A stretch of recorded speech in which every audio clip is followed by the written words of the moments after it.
But খাল, ছোট ছোট নৌকা চলে। আমরা ছোটবেলা দেখেছি বরিশাল, যেটাকে একসময় প্রাচ্যের ভেনিস বলা হতো, ভূগোলে আমরা পড়েছি প্রাচ্যের ভেনিস। এবং বরিশাল শহরে, বরিশালের ডিসি মহোদয় আছেন যেন যুক্ত, আমি ওনাকে বলেছিলাম যে বরিশাল শহরে জেলা স্কুলের সামনে দিয়ে একটি খাল যেত, যেটা নতুন বাজারে কানেক্ট করতো, এবং যখন জোয়ার হতো তখন বড় বড় নৌকা বাজারে যেত, এবং এখান থেকে লোকজন নৌকায় চড়ে অন্য জায়গায় যেত। সেই খালগুলো এখন বরিশালে নেই। না থাকার কারণে যা হয়েছে, বরিশালে আমরা কোনোদিন দেখিনি জলাবদ্ধতা। এখন বৃষ্টি হলে জলাবদ্ধতা হয়, কারণ উন্নয়নের নামে খালগুলো ভরে সেখানে ড্রেন করা হয়েছে, উইচ ইজ নট সাফিসিয়েন্ট। এরকম প্রায় প্রতি শহরে। যদিও এখন আর এগুলোকে ফিরিয়ে আনা সম্ভব নয়, কিন্তু আমরা বিআইডব্লিউটিএ থেকেও চেষ্টা করছি যে কিছু কিছু নদীকে ফিরিয়ে আনা। বিশেষ করে উত্তরবঙ্গের যে নদীগুলো আছে, যেগুলো দখল হয়ে গেছে, এখানে একদিন তো বললেন শরীয়তপুর বা ফরিদপুরকে বললেন যে দখল হয়ে গেছে, দখল ডেফিনেটলি হয়ে গেছে, সেইগুলো ফিরিয়ে আনা যায় কিনা দেখি। আমি খুব খুঁজতেছিলাম যে দুটো নদীর নাম আমি খুঁজে পাই নাই, হয়তো ইনক্লুড আছে কিন্তু আমি পাই নাই। একটা বরিশালের যে নদীটার উপরে বরিশাল বন্দর এবং বরিশাল শহর স্থিত, এটার নাম হচ্ছে কীর্তনখোলা, কিন্তু আমি দেখছি আড়িয়াল খাঁ। আমরা এটা জানি, এটা লোকালি নেমড এস কীর্তনখোলা। বরিশালে এখানে লোকজন আছেন কিনা আমি জানি না, নিশ্চয়ই আছেন। এটার নাম ছিল কীর্তনখোলা, কিন্তু আমি কীর্তনখোলার নামটা জানি না, হয়তো মিস খুঁজে পাইনি। আরেকটি নাম অত্যন্ত ফেমাস, বাংলা সাহিত্যের মধ্যে ফেমাস, ওটা হচ্ছে কপোতাক্ষ নদী, যার পাশে মধুসূদন দত্তের বাড়ি। কদিন আগে, পরশু 3-4 দিন আগে দেখে আসলাম। কপোতাক্ষ নদীটাও আমি ঠিক খুঁজে পাইনি। যশোরে কপোতাক্ষ নদী, কৃষ্ণা নদীর নাম আছে, কপোতাক্ষ নদীর নামটা আমি ঠিক খুঁজে পাইনি। আছে নিশ্চয়ই, এটা মিস হবে না। কিছু কিছু নদী আছে যেগুলো আমি বললাম যে পুনর্খননের প্রয়োজন আছে, যেগুলো যদি বাঁচিয়ে রাখতে চাই। আদারওয়াইজ এগুলো দখল হয়ে গেছে, এগুলো ভরাট হয়ে গেছে, এগুলো কেউ বাড়ি তুলেছে, কেউ জমাট। সবচেয়ে দুঃখজনক হলো, আমি কয়েকদিন আগে বরিশালে গিয়েছিলাম বিআইডব্লিউটি এর যে কাজ হচ্ছে ওয়ার্ল্ড ব্যাংক, এটা দেখতে। ওটা আমার শহর, আমার চোখের সামনে চর পড়তে পড়তে পড়তে পড়তে মানে চর পড়তে মানে আর্টিফিশিয়ালি চর পড়ানো হতে হতে দখল করতে করতে এখন সেখানে 3 তলা 4 তলা দালান হয়ে গেছে। এখন এগুলো অবৈধ, এগুলোকে কি করা যাবে? নদী, ওই নদীটা মরে যাচ্ছে, মেইন রিভার, তার মধ্যে চর উঠে গেছে। এইরকম অনেক বিষয় আছে যেগুলো আমি আমাদের উপদেষ্টা মহোদয়ের সাথে বসেছি, কথা বলেছি। আজকেও সকালে আলাপ করছিলাম যে নদী দূষণ, অসম্ভব রকমের নদী দূষণ হয়েছে। আমি কতগুলো এক্সাম্পল দিই কেন অনেক কারণে দূষণ হয়েছে। শুধু দূষণ যে ফ্যাক্টরিওয়ালা করছে তা নয়। আমি সচিব মহোদয় একদিন এসেছিলেন আমার অফিসে, আমি ওনাকে বলেছিলাম যে ইমিডিয়েটলি আপনি বুড়িগঙ্গা নদীর ভিতরে যে আপনাদের কত বছরের পুরানো ড্রেজার পড়ে আছে, শত শত ড্রেজার নদীর ভিতরে পড়ে আছে, এগুলোকে স্পট নিলাম করে সরিয়ে ফেলেন, কারণ নদী দূষণ হচ্ছে, প্লাস ওখানে পলিমাটি পড়তে পড়তে ওখানে চর হয়ে যাবে, এবং এই চর হলে এই নদীর নেভিগেবল মেইন রিভার, যেখানে আমরা নেভিগেশনের উপর ডিপেন্ডেন্ট, সেটা নষ্ট হবে।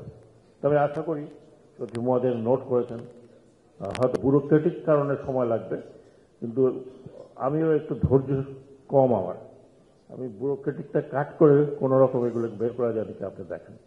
আপনি বিক্রি করেন, আগে উঠিয়ে ফেলেন, কারণ আমি এই নদীর যদি ইউজ করা হয় তাহলে এটা বিআইডব্লিউটিএ, এবং এটা খুবই মানে একটা জাহাজ ডুবে আছে, ছোট ছোট জাহাজ ডুবে আছে। লিবারেশনের সময় এক জাহাজ ডুবে আছে, এটা আজ পর্যন্ত উঠানো হয়নি, কেউ উঠাবে ওই জন্য। তো এইরকমভাবে নদীগুলো কিন্তু মরে যাচ্ছে। আমি মাননীয় উপদেষ্টার সাথে আলাপ করছিলাম যে আমরা তো এত কিছু করছি, নদীর সংখ্যা তৈরি করছি, নদীর সংখ্যা বের করলাম। আপনারা যদি বুড়িগঙ্গা নদী সদরঘাটে, এখন আপনাকে আপনার মাস্কে কাজ হবে না, আপনাকে আতর টাতর ছিটে যেতে হবে, কারণ এটা আপনার বন্ধ হয়ে যাবে। আমি আলাপ করেছি এবং উনি এগ্রি করেছেন যে আমি ম্যান পাওয়ার দেব, যন্ত্রপাতি দেব, এই উইন্টারে let us try to clean it. কিন্তু ক্লিন করলে হবে না শুধু। আপনারা যদি এই নদী নিয়ে যারা গবেষণা করছেন, বুড়িগঙ্গাতে এখন কোনো মাছ নেই, এটা পুঁটি মাছও পাওয়া যায় না। এখন সাকার ফিশ বলে একটা মাছ, ওইটা আছে। তার কারণ হচ্ছে আমরা ইটিপির কথা বলছি, ইন্ডাস্ট্রিগুলোতে ইটিপি লাগাবে। আমাকে জানালেন উপদেষ্টা মহোদয় যে 30% বোধহয় লাগেনি। So what to do? আমার কাছে সলিউশন আছে, ড্রেনগুলো পাকা করে বন্ধ করে দেন। লেটস ডু ইট, বন্ধ করে দেন। এবং আমরা উই ফোর্স দোজ পিপল যে তুমি হয় ইটিপি ইউজ করো অথবা ফ্যাক্টরি বন্ধ করে দাও। এইসব মানে বহুদিন হয়ে গেছে, মানে বছরের পর বছর। আর করতে হলে এখনই সময়, নদী উদ্ধার করতে হলে এখনই সময়। আমি আপনাদের বলি যে আপনারা সিএস এবং আরএস খতিয়ানের কথা বলছেন। সিএস খতিয়ানে যদি আপনি নদী যান, এই নদী পাবেন না, ইটস নট অ্যাভেলেবল। আর যেইভাবে শুধু নারায়ণগঞ্জের পাশে এবং নারায়ণগঞ্জ থেকে আমি আপনার বোধহয় কোথায় গেলাম আমরা, নারায়ণগঞ্জ থেকে মেঘনার আশেপাশে, নারায়ণগঞ্জ বিয়ন্ড একবার যান আপনারা, যদি যেতে চান তাহলে আমি ক্রাফট তৈরি করে দিতে পারি। অবৈধ স্থাপনা একেবারে নদীর উপরে, এবং কিছু কিছু জায়গায় যে ওয়াকওয়ে করার কথা, সেই ওয়াকওয়ে আমরা করতে পারছি না। 8 তলা 9 তলা 10 তলা জ্বালানো হয়ে গেছে। তো আমার কাছে, আমি যখন নারায়ণগঞ্জে গেলাম তখন দেখলাম যে উত্তেজিতভাবে পরিবেশ আন্দোলনে কয়েকজন লোকজন আসছে। গাছ কাটলাম কেন? সে কবে গাছ কেটেছে যেখানে বিল্ডিং হচ্ছে? বললাম গাছ তো কাটা হয়ে গেছে, কি করা যাবে? তারপর বলে নদী দখল হচ্ছে। তার মধ্যে আসেন আমরা একসাথে নদীর দখল উদ্ধার করি, বিল্ডিং ভাঙবো, আপনারা আসেন। কারণ আপনারা হয়তো তখন অন্যদের সাথে যোগ দেবেন। এই অবস্থা যদি হয় তাহলে আমরা যেই নদীর কথা আমরা বলছি, পাওয়া যাচ্ছে না, খুঁজে পাওয়া যাচ্ছে না, হারিয়ে গেছে, এগুলো থাকবে না তো। যেই নদী আমি দেখেছি ছোটবেলায়, সেই নদী নেই। সেই নদী এখন মানে মৃত প্রায় নদী এগুলো। তো এইগুলো আমাদেরকে যদি উদ্ধার করতে হয় তাহলে অনেক কষ্ট করতে হবে। বাট আমি অফার দিয়েছি যে এই উইন্টারে লেট আস ক্লিন বুড়িগঙ্গা পরিষ্কার করে আমরা ফোর্স করে দিই ইটিপি ব্যবহার করার জন্য। না হলে আপনি হয়তো একদিন দেখবেন যে বুড়িগঙ্গাও নাই। যেইভাবে কিছুটা তো বিআরডব্লিউটি এর বিশাল প্রকল্প দিয়ে বন্ধ করা হয়েছে, যেটা নদীর দুই পাড়ে যে ওয়াকওয়ে করা হয়েছে। তো এটা আমি যেটা বলছি, আমি আমার মন্ত্রণালয় যেটা নৌ পরিবহন মন্ত্রণালয়, আমরা কিন্তু অত্যন্ত সচেতন এই নদীগুলোর ব্যাপারে। আমি যতবারই এই 3 মাসে যতবার গেছি নদীতে, ম্যাক্সিমাম টাইম আমি বাইরেই থাকি। আমি নদীগুলো দেখে আবার বিআরডব্লিউ চেয়ারম্যান এখানে বসা, বারবার বলছি যে হোয়াট টু ডু, কি করা যাবে। আমার সে বলে স্যার উচ্ছেদ করি, তারপর আবার আসে। আরেকটি জিনিস, এই ঢাকার এইটুকুই আপনারা যান যারা পরিবেশ নিয়ে কাজ করছেন বা নদী নিয়ে কাজ করছেন, মানে আমি জানি না আমাদের সিভিক সেন্স বলতে কোনো কিছু, যত রকম মনে হয় মিউনিসিপ্যালিটির ময়লা বা পৌরসভার ময়লা সব নদীর পাড়ে। সেখানে আমরা মিলিয়নস অফ টাকা খরচ করে ওয়াকওয়ে করেছি সুন্দর করে। ঠিক ওয়াকওয়ে নিচেই আপনি দেখবেন ময়লার স্তূপ। আমরা প্রশাসনকে তো দায়িত্ব দিতে চাই, ওই পৌরসভা ওই অঞ্চলের প্রশাসক যিনি আছেন তারও দায়িত্ব হয় নদী দূষণ থেকে রক্ষা করা এবং নদী বাঁচানো। তো শুধুমাত্র গবেষকরা করবেন বা পরিবেশ আন্দোলনবাদীরা করবেন, আমরা কেন করি না? তো আমি এইটুকু বলছি যে আমি হোল হার্টেড সাপোর্ট করব যে আমাদের দেশের নদী যাতে বেঁচে যায়। আরেকজন বলেছেন যে কেউ এখান থেকে বলেছেন যে বর্ষাকালে কতখানি নাব্যতা থাকে আর শীতকালে কতখানি নাব্যতা থাকে। If I am not wrong, বর্ষাকালে বোধ হয় 12 থেকে 14,000 কিলোমিটার, আমি রাইট? এখন 8,000 কিলোমিটার। তার মানে হচ্ছে যে নদী নাই, হ্যাঁ। কারণ যেখানে 14 থেকে আমি আগে পড়েছিলাম 14 থেকে 15,000 কিলোমিটার ছিল, সেটা আমি তো আপনাকে বলতেছি, আমাদের কাগজে কলম 8,000, আর এই মুহূর্তে 4,800। জি আচ্ছা, আমি একটু বাড়াই বললাম 4,800, কারণ ওই 3,600 বললে আমাকে এই বাজেট কাটেল করতে হবে, হ্যাঁ, এটা বলেন না। তো what ever the point is, তার মানে এই সংখ্যা কমছে কেন? সংখ্যা কমছে বিকজ নদীগুলো বন্ধ হয়ে গেছে, নদীগুলো দখল হয়ে গেছে, অথবা নদীগুলোর নাব্যতা নেই। এই দুটো একটা, নাব্যতা যেখানেই কম সেখানেই দখল হয়েছে।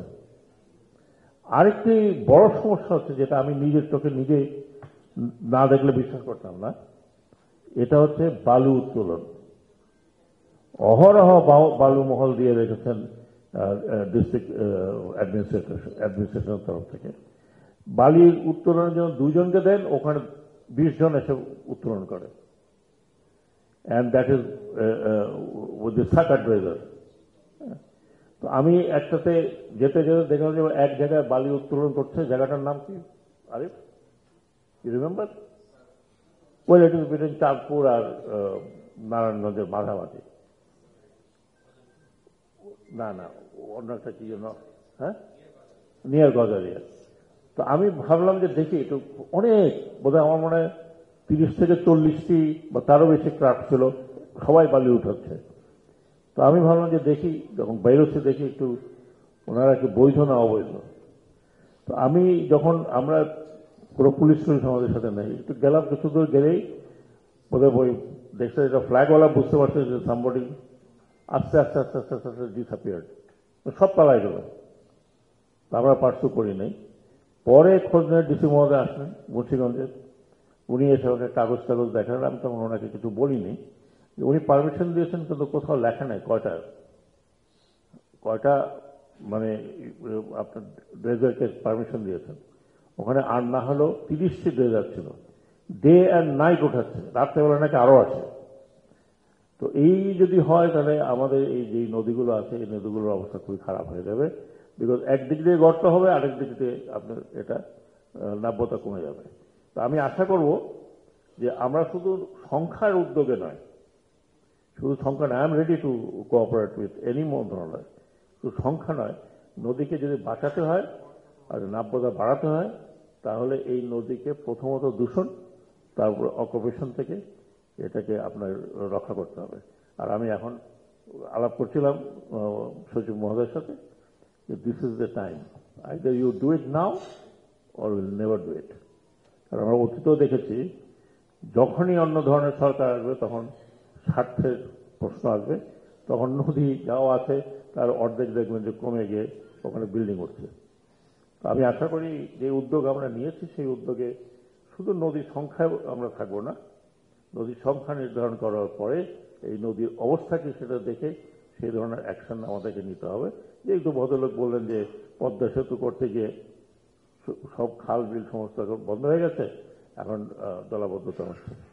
তো আমি আশা করি, বিশেষ করে যারা গবেষণা করছেন, সংখ্যা নিয়ে না করে আপনি দেখেন যে এই নদীগুলো আছে সেগুলোর কি অবস্থা আছে, হোয়াট উই ক্যান ডু। আপনারা যদি আমাদের সাহায্য চান, I am ready to, ready to do it. I am sure পরিবেশে যিনি আছেন, আপনারা তাকে ভালো করেছেন, উনি পরিবেশ নিয়েই বড় হয়েছেন, therefore উইল গেট ইট ডান ইনশাল্লাহ, যদি আপনারা মনে করেন এন্ড হেল্প আস। এই দূষণ থেকে এবং দখল থেকে, এই দুটো থেকে করলে আমরা অনেক নদীকে বাঁচাতে পারবো। আপনাদেরকে অনেক ধন্যবাদ। Thank you very much.